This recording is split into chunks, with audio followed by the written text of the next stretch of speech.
Hello students, with continuation with our last lecture on kinematic modeling of robots. Today we are going to continue with the kinematic modeling again, but with the inverse kinematic modeling.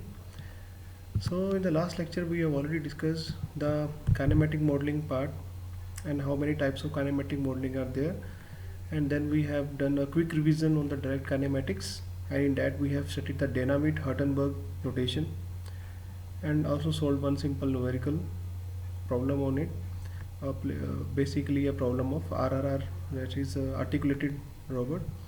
So today class we are going to discuss the problem of inverse kinematics, how to deal with the inverse kinematics, and what are the workspace, the basic introduction, what are different types of workspace are there. So let's start with the problem of inverse kinematics. So direct kinematic modeling specifies the end effector frame relative to the base frame. But in inverse kinematic modeling, the joint displacement led the end effector to a certain position and orientation. That's the main difference between the direct kinematic modeling and the inverse kinematic modeling. So one can define the inverse kinematic modeling as a determination of all the possible and feasible sets of joint variables which would achieve the specified position and orientation of the manipulators end effector with respect to the base frame. So we are defining with respect to the base frame the position of the end effector, and the thing is that we have a different set of joint variables in this case. So based on that we have a number of solutions. That is the difference between inverse kinematics, because in direct kinematics we only have a one solution, because we just have to go to one specific position and that is the final answer. But in the case of inverse kinematics, based on different orientations of joint variables, different theta, different di, as we already know, so we have a possible and a feasible set of joint variables. What are joint variables? Basically there are four joint variables, but the variables are basically the di and theta I are the joint variables. So the problem of direct and inverse kinematics are of fundamental importance for the industrial robots, because the controller of a robot manipulator work on both the direct and inverse kinematic modeling simultaneously. Actually, a robot manipulator requires a knowledge of position and orientation of end effector for the instantaneous location of each joint, and you know this process is termed as a inverse kinematic modeling. But at the same time, the robot manipulator also requires the knowledge of joints displacement in order to place the end effector in a new location, and that is a part of a direct kinematic modeling. That means that the problem of direct and inverse kinematics are fundamental important for the industrial robots. They have to work hand to hand. So as we know that in a simple link in a 2D plane, the degree of freedom for this will be how much? 3 basically. One, it will be along this direction, x direction, it can move in x direction, it can move in y direction, and it can rotate about the z direction, that is perpendicular to the plane of a screen. So that means the degree of freedom of a particular link when it is free in a 2D space, it is 3. But now when one end of it is connected or fixed, now it becomes a revolute joint. Now it is angle, let's say angle theta is there. So now what happening in this case is the degree of freedom is reduced to 1. That means before it is, if free, it is 3. Now when it is joined to some link, it becomes 1. That means for a particular link we're having a revolute joint, the degree of freedom is 1. So if it is one link, that means degree of freedom is 1. Now again, if I have a 2 link, the degree of freedom will be 2. 1 for this first link, and 1 for this second link. Theta 1 for this, theta 2 for this. So that means the number of links will decide the number of joints. So this type of vectors, n vectors, you will get the n vectors. N vectors means theta 1 for this, theta 2 for this, if it is a 2, and if it is number of links are there which are joined, then theta 1, theta 2, and so on, theta n. That means you have a theta n variables are there. theta n means, so theta n variables are there, so the vector of these theta variables are called as a joint vector space. Whereas when I talk about this end effector part, when I talk about this end effector part, the position and orientation of the end effector is collectively referred to as a configuration of the end effector, or it is also called as the end effector space. So we have two different spaces. One is a joint space, which we already done previously. That means all ai, the ai alpha I, di, theta I. So these are the joint space. Whereas when I talk about the Cartesian space, that means I am talking about the end effector part. In that we have n normal orientation, approach, and these are displacement. So how these are interrelated we have already seen. So when joint space we already know, and I want to know NOAD, that means I am performing the direct kinematic modeling. In the reverse, if I know the position, the end effector position, already know in a end effector position, and I want to know what is the orientation, what is the joint space, what are the joint variables di, theta I, because ai alpha I are link parameters and these are constants, whereas di and theta I are the joint variables, so they are the variables. So inverse modeling, in inverse modeling, this is my answer. This I what I want is, and this I already know, the known part and unknown part in inverse kinematics. So direct modeling we already done, but in inverse modeling we are going to perform some other type of computation.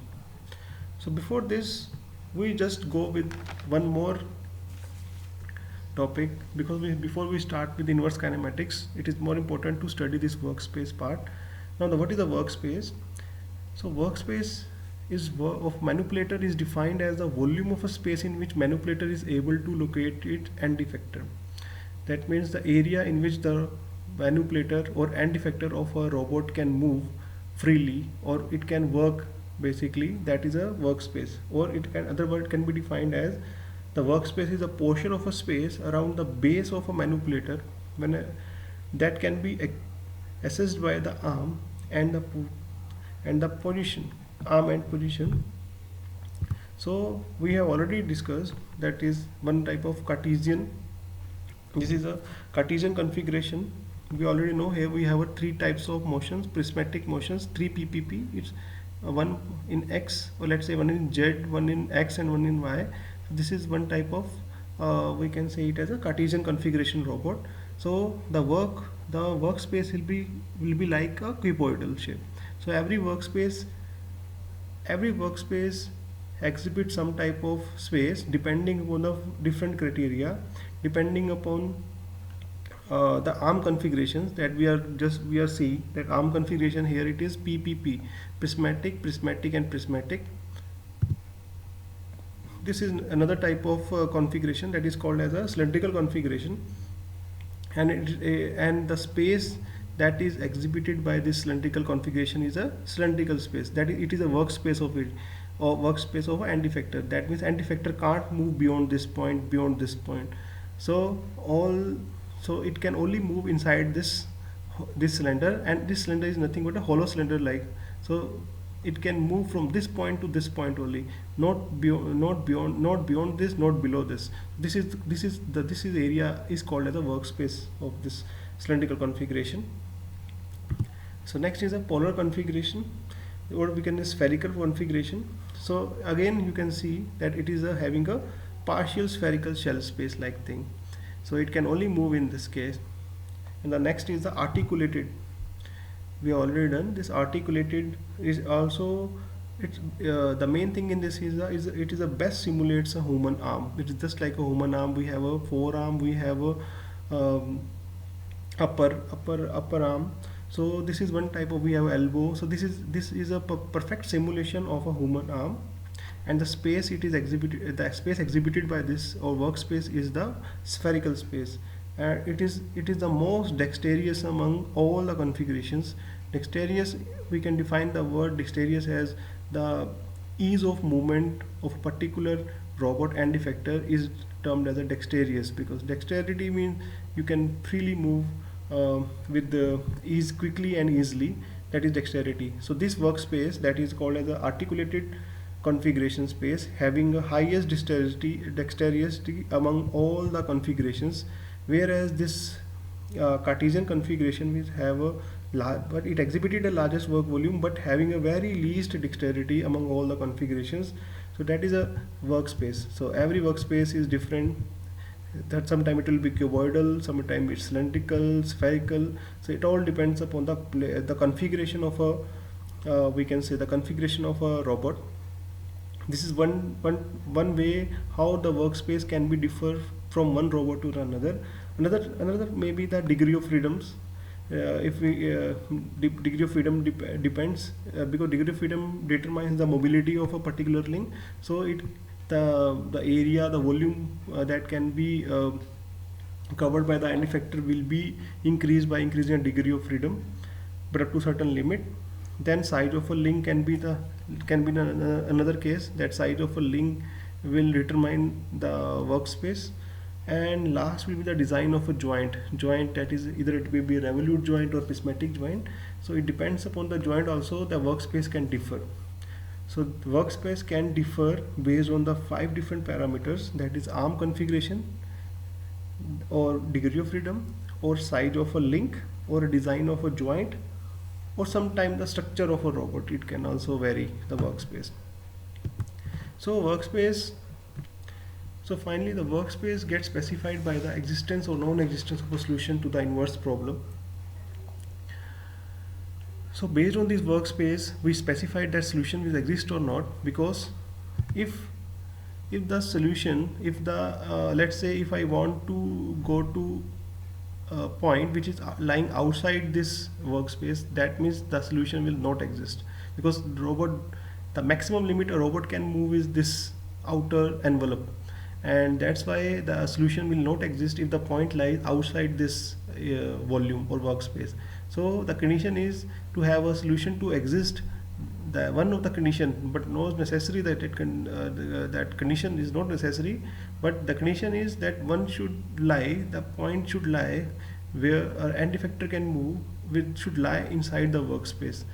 And workspace is further classified into the 2 different types. One is called as the reachable workspace and other is called as dexterous workspace.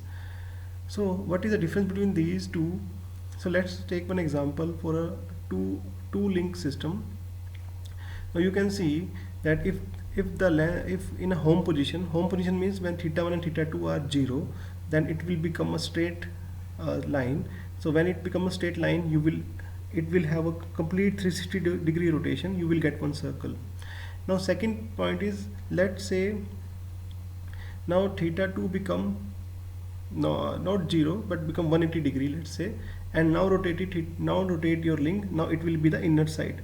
So the outer radius will be equal to L1 plus L2, whereas the inner radius will be the L1 minus L2, because once you turn this L2 to this point, this will be the overall radius, let's say, because end effector will now shift to this point. That means this is the least point it can move, this is the maximum point it can move. So this darkened area is the workspace where the end effector can move. Now how we define these two workspaces? So in this case, if I want to reach point A as shown in the diagram, so it can have only one configuration. It can reach end effector can reach only from one type of configuration.